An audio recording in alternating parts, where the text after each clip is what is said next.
എന്തോരം പങ്കപ്പാട് കഴിച്ച് മേടിച്ച വണ്ടിയായിരുന്നു. ഒരു സമയത്ത് ബുള്ളറ്റ് ഇല്ലാതെ മേലായിരുന്നു. വണ്ടി റോട്ടിലോട്ട് ഇറക്കിയിട്ട് നമ്മളൊരു കല്ല് റോട്ടിൽ നിന്ന് മുകളിലോട്ട് എറിഞ്ഞു കഴിഞ്ഞാൽ അത് താഴ്ച കാണുന്ന ഒരു ബുള്ളറ്റുകാരൻ്റെ തല തന്നെ ആയിരിക്കും കേട്ടോ. അതുപോലെ വണ്ടി ഇറങ്ങി. അന്ന് കുളുമണാലി ഹിമാലയം ഒറ്റ ട്രിപ്പിന് പോയിട്ട് വരണമെന്നായിരുന്നു. അതിന് മൂച്ചിന് ട്രയൽ അടിക്കാൻ ആലപ്പുഴ വരെയൊക്കെ പോയിട്ട് വന്നിട്ടുണ്ട് കേട്ടോ പാലായിന്ന്.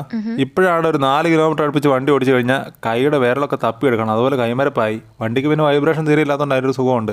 ഈ 4 കിലോമീറ്റർ എന്നുള്ള 5 കിലോമീറ്റർ ആയാലോ നമ്മൾ സീറ്റിൽ ഉറച്ചിരിക്കുന്ന പല ഭാഗങ്ങളും പിന്നെ കല്ല് പോലത്തെ അവസ്ഥയാണ്. വല്ല അടുപ്പത്തും പോയിരുന്ന് തീ കാഞ്ഞു വേണം ഒന്ന് ചൂടാക്കി പിന്നെ ഓണാക്കി കൊണ്ടുപോകാൻ. ഒട്ടുമിക്ക 90s കിഡ്സിൻ്റെയും ബുള്ളറ്റുകൾ ഇപ്പോൾ ഇതേ അവസ്ഥയിലാണെന്ന് എനിക്കറിയാം. ഒബ്ജക്റ്റിൻ്റെ mirror are closer than the appear എന്നൊക്കെ പറഞ്ഞുകൊണ്ട് എഴുതി വെച്ചൊന്നും വായിക്കത്തില്ല. അതുപോലെ പൂപ്പലും പായലും കയറി കിടക്കുക. മഴയും കൂടെ ആയതുകൊണ്ട് ഇപ്പോൾ ഒട്ടും ഇറക്കുന്നില്ല. നമ്മുടെ ഒരു കാലത്ത് സ്വപ്നം അങ്ങനെ പൂപ്പലും പായലും പിടിച്ച് പോയാൽ ശരിയാവുമോ? ഞാൻ കൊണ്ടുവന്ന് കഴി കുട്ടപ്പനാക്കി വെച്ചു കേട്ടോ. ഇനി ഇച്ചിരി ഓടിക്കാന്നേ. അതൊന്നും പറഞ്ഞിട്ട് കാര്യമില്ല. കൈയൊക്കെ മരയ്ക്കുമായിരിക്കും, എന്നാലും ബുള്ളറ്റിനോടുള്ള പ്രേമം അതൊന്നും വേറെ തന്നെയാണ് അല്ലേ. ഇതേപോലെ ബുള്ളറ്റ് എടുത്ത് ഇപ്പം ഷെഡിലിരിക്കുന്നവർ അവർ മാത്രം